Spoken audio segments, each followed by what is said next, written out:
आज की कहानी है सुंदरी और दानव। बहुत समय पहले की बात है। एक छोटे से गांव में एक निर्धन किसान रहता था। उसकी 3 पुत्रियां थीं, बिन्ना, फ्लोना और सुंदरी। बिन्ना और फ्लोना बहुत महत्वाकांक्षी थी। वे किसान से कभी सोने की अंगूठी मांगती तो कभी मोतियों का हार। सूती कपड़े पहनना तो उन्हें पसंद ही नहीं था। वे सदैव रेशमी कपड़ों की मांग करती। किसान उनके इस व्यवहार से बहुत दुखी थे, परंतु तीसरी पुत्री सुंदरी बिन्ना और फ्लोना से बिल्कुल विपरीत थी। उसे सबकी मदद करना अच्छा लगता था। एक दिन किसान ने शहर जाकर कुछ जरूरी चीज़ें खरीदने का निश्चय किया। उसने तीनों बेटियों को बुलाकर कहा, देखो, मैं जरूरी सामान खरीदने शहर जा रहा हूँ। बताओ, मैं तुम्हारे लिए वहाँ से क्या लेकर आऊँ। बिन्ना और फ्लोना ने अपनी आदत के अनुसार सोने चांदी की चीज़ें लाने को कहा, पर सुंदरी ने सिर्फ गुलाब के फूल लाने के लिए कहा। किसान मुस्कुराकर शहर की ओर चला गया। शहर जाकर उसने अपनी व्यापार संबंधी चीज़ें खरीदनी शुरू की। सायंकाल जब किसान की खरीदारी पूरी हो गई तो उसने घर लौटने का निश्चय किया। रास्ता लंबा था और बीच में एक घना जंगल भी पड़ता था। शाम होते ही जंगल में अंधकार छा जाता था।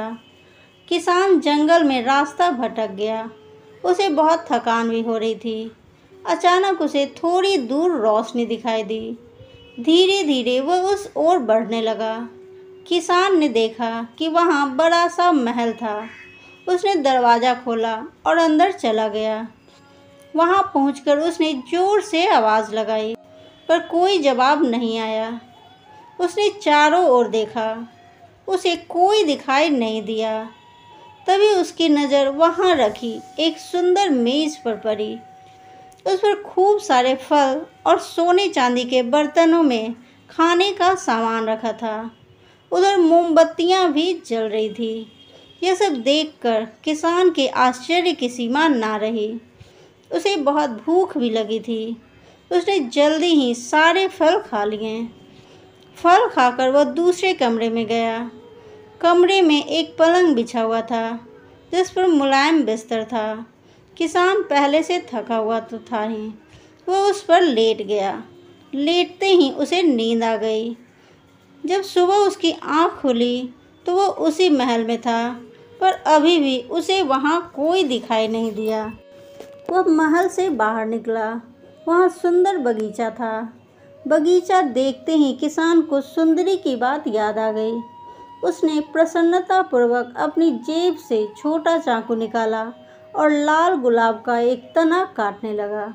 अचानक जोर से एक आवाज़ आई। सामने एक भयावह दानव खड़ा था। उसके तेज नुकीले दांत और पैने नाखून थे। उसका चेहरा बहुत डरावना था। वह भयावह दानव को देखकर किसान घबरा गया। मैंने तुम्हें भोजन दिया और रात में रुकने के लिए जगह दी, और तुम मेरे घर में ही चोरी कर रहे हो। मैं तुम्हें मार डालूंगा। दानव जोर से चिल्लाया। किसान डरते डरते बोला, मुझे माफ़ कर दो। मेरा मतलब इन्हें चुराने से नहीं था। मैं तो बस इस गुलाब को अपनी सबसे छोटी बेटी सुंदरी के लिए ले जा रहा था, क्योंकि उसने आते समय मुझसे गुलाब लाने के लिए कहा था। वह बहुत नेक दिल की है और सबकी मदद करती है। दानव कुछ शांत होकर बोला, तो तुम्हारी बेटी बहुत नेक और मददगार है। किसान ने कहा, हाँ, वह हर तरह से सबकी मदद करती है। तुम मुझे मत मारो।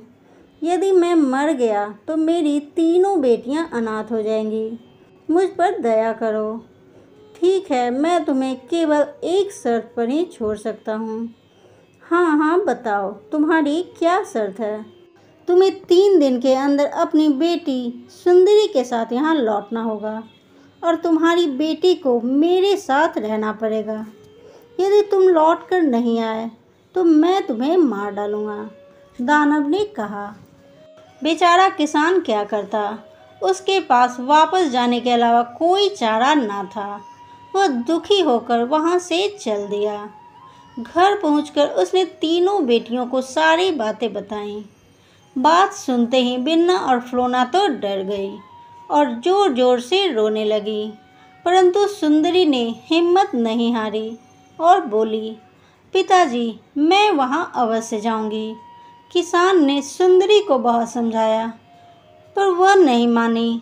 3 दिन बाद सुंदरी और किसान उसी महल में पहुंचे जहाँ दानव रहता था। जब वे दोनों अंदर पहुंचे तो सब कुछ पहले जैसा ही था। हर ओर साफ सफाई और खूब चमक दमक थी। सुंदरी अपने पिता के साथ उसी मेज के पास बैठ गई जहाँ उसके पिता पिछली बार बैठे थे। कुछ ही समय में दानव वहाँ आ गया और बोला, सुंदरी, तुम डरो नहीं, यहाँ पर तुम्हें कोई परेशानी नहीं होगी। तुम जो भी चीज़ चाहोगी वह मिलेगी, परंतु तुम्हें सदैव मेरे साथ रहना होगा। सुंदरी चुपचाप दानव की बात सुनती रही। उसने कहा, मैं समझ गई हूँ, तुम जैसा कहोगे मैं वैसा ही करूँगी। किसान दुखी मन से सुंदरी को दानव के महल में छोड़कर लौट गया। दानव ने सुंदरी को विभिन्न प्रकार के स्वादिष्ट व्यंजन और पहनने के लिए कीमती कपड़े दिए। अब वह अपने किसी भी प्रियजन को स्मरण मात्र से देख सकती थी।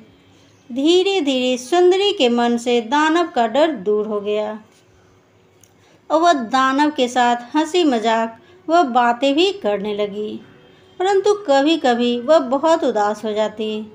दानव उसे तरह तरह से बहलाने का प्रयत्न करता। एक रात जब सुंदरी दानव के साथ बगीचे में बैठी थी तो दानव ने उससे शादी करने का प्रस्ताव रखा, परंतु सुंदरी ने इनकार कर दिया। समय बीतता गया। लगभग 1 वर्ष बाद एक दिन जब सुंदरी ने दर्पण उठाकर देखा तो उसमें उसे अपने पिता का चेहरा दिखाई दिया। वे बहुत बीमार लग रहे थे। जो व्याकुल हो उठी और उसने दानव से पिता के पास जाने का अनुरोध किया। दानव सुंदरी के लिए कुछ भी करने को तैयार था। उसने सुंदरी से 1 महीने में वापस आने के लिए कहा और बोला, यदि वह नहीं आई तो वह अपनी जान दे देगा। शीघ्र ही सुंदरी पिता के पास लौटी। उसने देखा कि उसके पिता वास्तव में बहुत बीमार थे।